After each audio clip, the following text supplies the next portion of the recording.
நம்ம தமிழகத்தை சேர்ந்த ஒருவர் தான் முதல்ல கராத்தே கற்று ஆசியாவிலேயே பரப்பியிருக்காரு.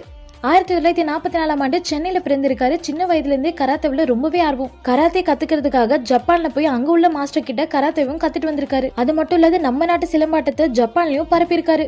தமிழ்நாடு காவல்துறைக்கும் பயிற்சி அளித்திருக்காரு. உலக தற்காப்பு கலை அறக்கட்டளை அமைப்பில் இந்திய அரசின் பிரதிநிதியா ஜனாதிபதியாலே நியமிக்கப்பட்டிருக்காரு. ஜப்பான் நாட்டுல இருந்து அக்கு பஞ்சர் மருத்துவ முறையும் முதல்ல கத்துட்டு வந்தவரே இவர் தான். நம்ம நாட்டு சித்த வைத்திய முறையும் இவருக்கு அத்துப்படிதான். இன்னும் ஆச்சரியப்படக்கூடிய விஷயம் என்னன்னா, கராத்தேவில் பிளாக் பெல்ட் வாங்கின முதல் தமிழரே இவர் தான். டோக்கியோல கராத்தே பல்கலைக்கழகத்துல பேராசிரியரா பணியாற்றிருக்காரு. அதன் மூலமா சினிமால வாய்ப்பு வந்திருக்கு. தமிழ் படங்கள் நிறைய நடிச்சிருக்காரு. முக்கியமா ரஜினி அவர்களுக்கு வில்லனா நடிச்சிருக்காரு. அந்த காலத்துல இவரோட சண்டை காட்சிகள் ரொம்பவே பயங்கரமா இருக்குமா.